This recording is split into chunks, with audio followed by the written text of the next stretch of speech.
Des de fa uns mesos, la gent jove de Vilanova i Geltrú estem molt preocupades davant de l'augment de les situacions de violència que es produeixen a la nostra ciutat en horari d'oci nocturn.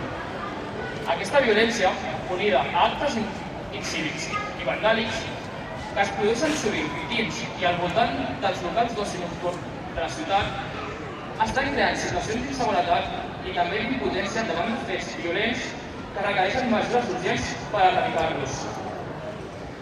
La matinada del diumenge 14 de novembre, aquesta situació d'inseguretat va anar molt més enllà i va acabar amb l'apunyalament de dos joves a la porta d'una discoteca de la ciutat, abans del seu tancament.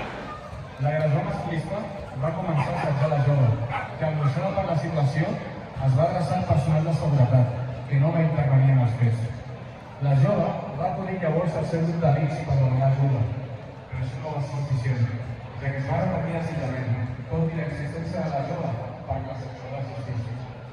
No es pot permetre que en l'actualitat el jovent de la nostra ciutat haguem de sortir amb por de patir una agressió de qualsevol tipus. Ni tampoc que les nostres mares, pares, germans i amistats pateixin per la nostra integritat física.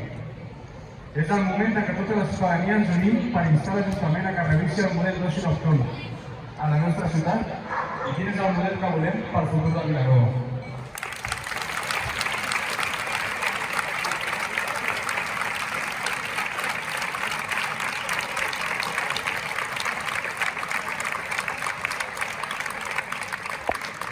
També demanem a la població en general, i concretament als joves, a donar aquesta data, assumint per part dolent, dient la gràcia o encobrint i justificant els nostres amics agressors. La inacció de les injustícies no és una opció.